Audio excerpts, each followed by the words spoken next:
I think at this point, we're definitely in phase 3 of the influencer takeover. No more streamies, guys. We're in the big leagues now. And it seems to be causing a bit of tension online. Just a bit, though. It feels like in the past few years, the 100-foot electric fence that was holding all of these influencers back from areas that felt more like true celebrity spaces has been completely knocked down, and now you just have a swarm of Fashion Nova-clad vloggers popping up on every red carpet. Clearly, a lot of people don't like seeing internet personalities cross over into the area of, dare I say, being considered a celebrity. What's interesting though is that it feels like as the years are going on, the line between celebrity and influencer just continues to get blurrier, hence why TikTokers keep showing up to the Met Gala. So I thought we could look into the situation a bit more and all the chaos that comes along with it. I have no idea whether this video is gonna bite me in the ass or not, but I guess that's half the fun. Before we do get into everything though, quick thank you to Audible for sponsoring. If you've been on the channel before, you know I'm a pretty big fan of Audible. They're the leading provider of spoken word entertainment and audiobooks, and they've got everything from bestsellers to new releases and tons of different genres, and they now even host podcasts. Audiobooks are definitely something that I've really gotten into in the past few years, just because I realized that it's allowed me to multitask reading the same way I can with videos or podcasts that I listen to. So whether that's listening to a book while I'm doing chores or walking my dog, I'm just able to get so much more reading done because I'm doing a lot more of it. Like, I crushed my Goodreads goal for last year, which I'm not like a huge stickler about, but it was definitely really satisfying to see. Audible's also recently launched Audible Plus, where with a membership, you can get full access to their Plus catalog, which has thousands of select originals, audiobooks, podcasts, and even ad-free versions of popular shows and exclusive series. And they even have guided meditations in there too. Also, what's nice is that you can actually download or stream without any limit because you can listen to everything offline too. I actually just started the new Holly Black release called Book of Night. It's supposed to be about this girl who works with magicians that like manipulate shadows and they need her help for some heist. It's obviously a fantasy book, but I've really enjoyed her past stuff, so I'm really excited for this one. If that isn't your thing though, don't worry. Audible has thousands of titles to choose from, so you're bound to find something you want to check out. If you want to give it a try, you can go to audible.com/caseyaonso or text caseyaonso to 500 to start your free 30-day trial. That's audible.com/caseyaonso or text caseyaonso to 500 to start your free 30-day trial with Audible. Thanks again to Audible for sponsoring. If you're interested, definitely check out the link in the description box below, but otherwise let's get back into the video. Alright, with that out of the way, I think it's important to define what an influencer is, just because personally, I don't feel like every person with a platform online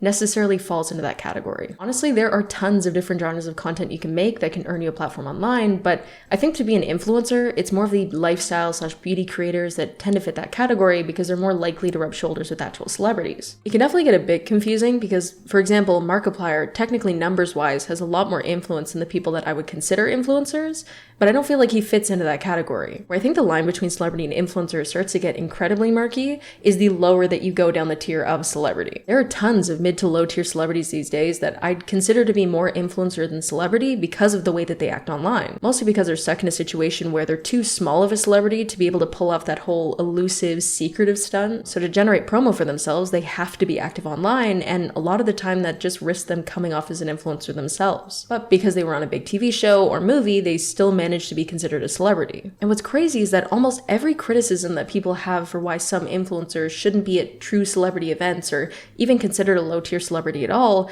has an example of an actual celebrity doing said thing. They make cringy content. They got their fame handed to them. They sell out easier.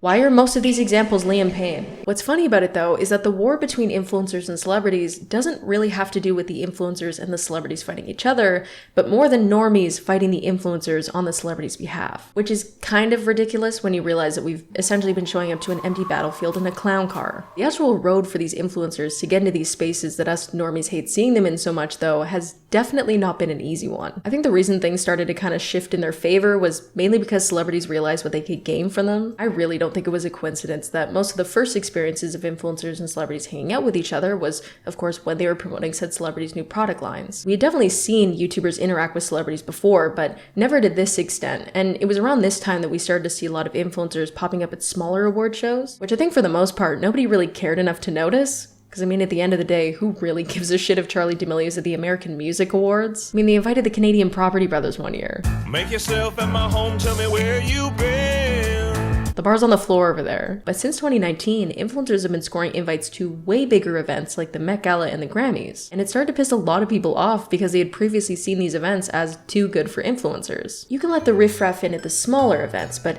these traditions need to be maintained for the refined famous folk, like certified creep Jared Leto, or Rita Ora. If anybody knows what she has on Hollywood, please Share with the class. I want to meet Pedro Pascal. People really hate it when influencers show up to the Met Gala though, so I thought we could look into it because I want to see the damage they're doing. Like, it's gotta be bad. Last year you had people like Addison Rae and Dixie D'Amelio, as well as some older YouTubers that showed up, but those two were definitely the newest faces that caused the most controversy. As we all know, I know nothing about fashion, so don't expect any deeper of an analysis on these outfits than Dixie D'Amelio's hat definitely looking a bit like a mop. But people definitely hated them being there last year, and that hatred definitely carried into this year when this clip of Addison went viral. Ending Fairy Addison? I honestly think the situation's funny, but it's clear on Twitter that people get really heated about this stuff. So I thought I'd do a bit of research into what the Met Gala actually is. The whole point of the gala is that it's a charity event that's meant to benefit the Metropolitan Museum of Art. And the way that they raise money is by charging 35 grand for a ticket. Or if you're looking for a table maybe, that'll run you between 200 to 300 grand. Last year all those influencers ended up going because YouTube had bought a table and it invited people like Emma Chamberlain, Nikki Tutorials, Jackie Aina, Eugene Lee Yang, and Addison Rae. Alright, I see how it is. I'll remember that next time, Susan. I'm not gonna lie, I feel a little bit offended that Susan forgot about me, but it makes sense. YouTube bought a table, so they put YouTubers at the table. But the way that people talk about it online, you think that fashion's highest ranking people saw Addison Rae's Ya Dig video and went, if I don't have this girl doing the renegade on our carpet, I'm going to eat my own hair. Like, I'm pretty sure they just want the check. That's literally the whole point of the event. I'm willing to bet if YouTube slid a list with Gabby Hanna and Nikocado Avocado on it, Anna Wintour would look at it and go, great, I still don't know who any of these people are. Just make sure the check's in by Monday. Fuck, I really want Gabby Hanna at the Met Gala now. But listen, I know that influencers get a ton of shit for going to these events and more often than not doing the bare minimum, but there are some good moments sometimes. I'll see you in there. Can't wait. Love you. Bye. Love ya. I think this clip is probably my best defense for why influencers should be at these kind of events. I don't know, I think it's kind of funny. I want more normalish people mingling with these egomaniacs. Sue me. The sheer idea of somebody's blood boiling because they realize they're at an event with a TikTok star is just fucking hilarious to me, especially because you know at least one celebrity was thinking about that the whole time. The crowd that invited have evolved, and it's just, yeah, definitely different to when I first came, yeah. When it comes to the general frustration the public seems to have though, it does feel a bit strange to me, mainly because it's coming from people who don't care about fashion until the day of the Met Gala and suddenly are very concerned about maintaining the integrity of an event that the cast of Riverdale have been showing up to for years. Like, the Met Gala has had the same requirements as the Kids' Choice Awards for a while at this point. It's nothing new. None of this is to minimize the art of fashion or the designers who are behind the looks we see on the carpet, of course. But when it comes to the rage that people have over the attendees, I just don't understand the difference of having Justin Bieber show up and not follow the theme and Addison Rae. Like, if we're talking about their relevance to fashion, they both don't really have any relevance for it. The whole event is about the outfits anyways, and sometimes influencers pull a look. All I'm trying to say here is that if we're really considering kicking people off the guest list, I think there are bigger fish to fry. For example, Elon Musk, mainly because he looks like the human embodiment of the word derp, but also because he produced this clip. What a meme lord Elon Musk is. Keep doing you, Elon. We should also add Amy Schumer, because she showed up looking like one of the blind mice from Shrek, and I also just can't take the second-hand embarrassment of it all anymore. So when you hear Gilded Glamour, what do you think? I don't know. I guess I think about like a vibrator. Like, what is this even supposed to mean? The limit's been met. You're done. And I mean, it'd also be nice if we could stop inviting people with predator or assault allegations.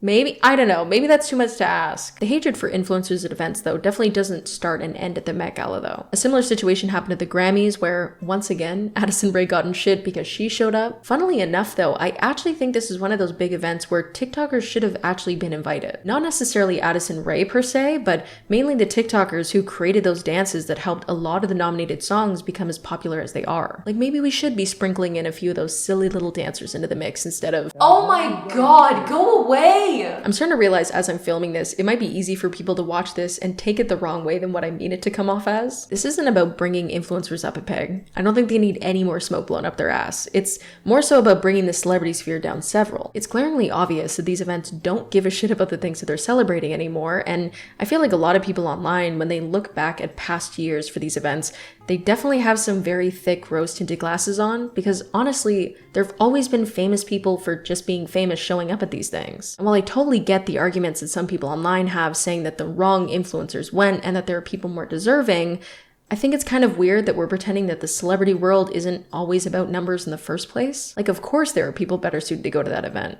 90% of the guest list could be replaced with people more relevant to fashion, but it's not about that. It's about who's more famous. It's interesting though, because I feel like right now there's never been a stronger hatred for celebrities in these events because of how pompous they are, yet it feels like people are more determined than ever to gatekeep the average out of them. And it's to the point where they're making up how regal these events used to be in the past. The Met Gala used to be such a prestigious and luxury event in the fashion industry, attended by A-list plus celebrities, with people accurately following the themes. And now, it's mostly influencers and lower rated celebrities attending, and with so few people following the theme. Like, people have been not following the theme. Look at how some people showed up when the theme in 2013 was punk. Starting off this year's punk-themed Met Gala, we have a white dress with a pop of yellow. Kristen Stewart has arrived in something I'm pretty sure I've seen at Forever 21. Emma Watson is really nailing the theme this year with a black dress. Jennifer Lawrence has also shown up in a black dress. Rita Ora has once again found her way into the building.